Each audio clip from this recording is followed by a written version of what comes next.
Hi viewers, அஸ்ஸலாமு அலைக்கும். Welcome to Asiya's Tamil kitchen. இன்றைக்கி வீடியோவில் நம்ம பார்க்க போகிற ரெசிபிஸ் 3 வகை பொரியல் ரெசிபிஸ் தான் பார்க்க போகிறோம். வாங்க எப்படி செய்கிறதுன்னு பார்க்கலாம். நம்ம வீடியோக்குள்ளே போகிறதுக்கு முன்னாடி நீங்கள் நம்ம சேனலுக்கு புதுசுன்னா நம்ம சேனல் ஆசியாஸ் தமிழ் கிச்சனை சப்ஸ்கிரைப் பண்ணிவிட்டு பாருங்கள். நான் ரமதானுக்கு நிறைய ரெசிபிஸ் போஸ்ட் பண்ணலான்னு இருக்கேன். இஃப்தார் ரெசிபிஸ், சஹர் ரெசிபிஸ் எல்லாமே நீங்கள் பார்க்கலாம். வாங்க இப்போ வீடியோக்குள்ளே போகலாம்.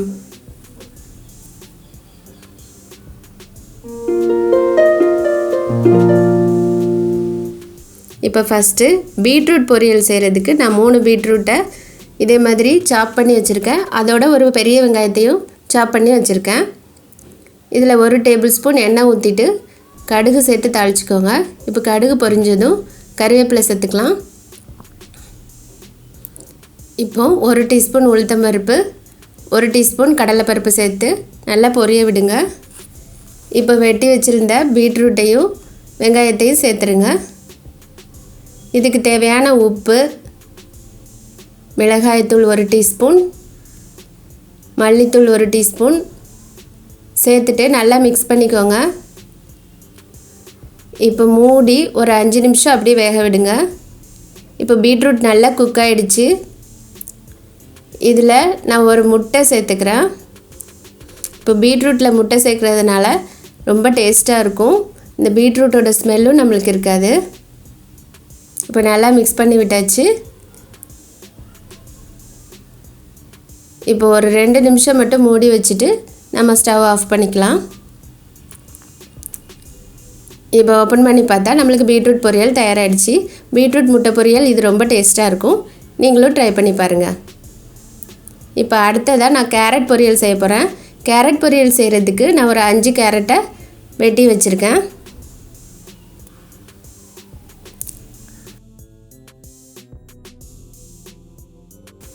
சின்ன சின்னதாக கட் பண்ணிக்கோங்க. அதோட ஒரு பெரிய வெங்காயத்தையும் சேர்த்து கட் பண்ணிக்கோங்க.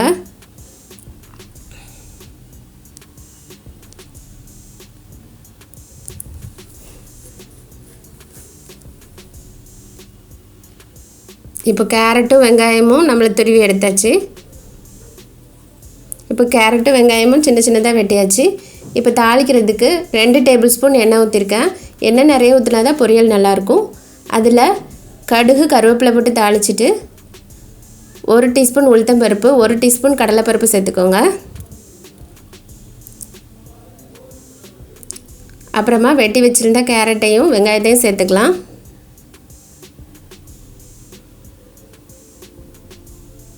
இப்போ இதில் 1 டீஸ்பூன் மிளகாய்த்தூள், 1 டீஸ்பூன் மல்லித்தூள், இதுக்கு தேவையான உப்பு சேர்த்து நல்லா கிளறி விடுங்க.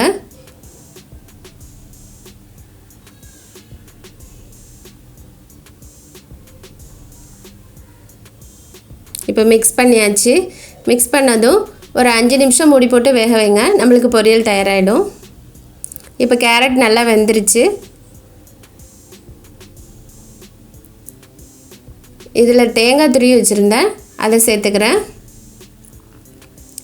இப்போ நல்லா மிக்ஸ் பண்ணி விட்டுட்டு ஸ்டவ் ஆஃப் பண்ணிடுங்க. இப்போ நம்மளுக்கு கேரட் பொரியல் தயாராகிடுச்சு.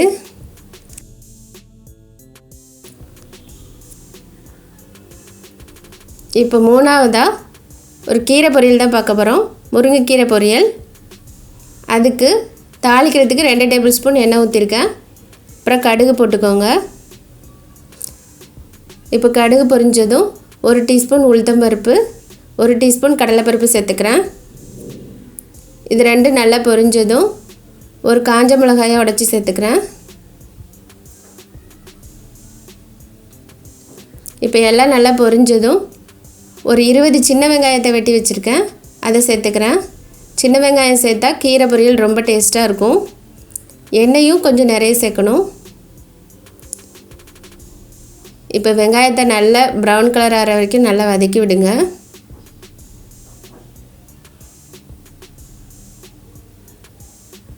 இப்போ வெங்காயம் நல்லா வதங்கிருச்சு. நம்ம கழுவி வச்சுருந்த கீரையை சேர்த்துக்கலாம். இப்போ கீரையை நல்லா வதக்கி விடுங்க.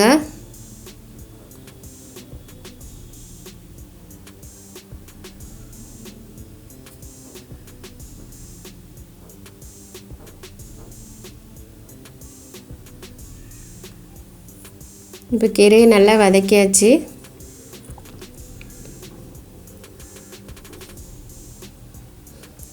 இப்போ இது வேகிறதுக்கு தேவையான கொஞ்சமாக தண்ணி சேர்த்துக்கோங்க, நிறைய சேர்த்துறாதீங்க. சேர்த்துட்டு நல்லா மிக்ஸ் பண்ணி விடுங்க. கீரைக்கு நம்ம ஃபஸ்ட்டே உப்பு போடக்கூடாது. ஸ்டவ் ஆஃப் பண்ணதுக்கு அப்புறம் தான் உப்பு சேர்த்துக்கணும், லைட்டாக தான் சேர்த்துக்கணும். அதுவும்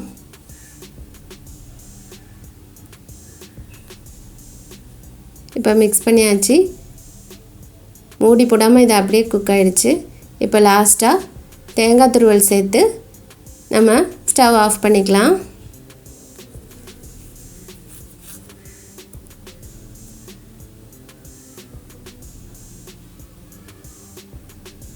இப்போ ஸ்டவ் ஆஃப் பண்ணியாச்சு. இப்போ இதுக்கு தேவையான உப்பு சேர்த்துக்கலாம். நான் கொஞ்சமாக தான் சேர்க்குறேன். உப்பு சேர்த்துட்டு நல்லா மிக்ஸ் பண்ணி விடுங்க. இப்போ முருங்கைக்கீரை பொரியலும் தயாராகிடுச்சு. இப்போ நான் செஞ்ச இந்த 3 வகை பொரியலையும் நீங்களும் ட்ரை பண்ணி பார்த்துட்டு எப்படி இருந்ததுன்னு உங்கள் ஃபீட்பேக்கை கமெண்ட்டில் சொல்லுங்கள். என்னோடய வீடியோஸ் உங்களுக்கு பிடிச்சிருந்தா ஆசியாஸ் தமிழ் கிச்சனுக்கு சப்ஸ்கிரைப் பண்ணிக்கோங்க. மறக்காமல் அந்த பெல் ஐக்கனையும் கிளிக் பண்ணிக்கோங்க. நம்ம சேனலுக்கு ஒரு லைக் கொடுங்க. உங்கள் ஃப்ரெண்ட்ஸ் அண்ட் ஃபேமிலி கூட நம்ம ரெசிபிஸை ஷேர் பண்ணிக்கோங்க. தேங்க்ஸ் ஃபார் வாட்சிங்.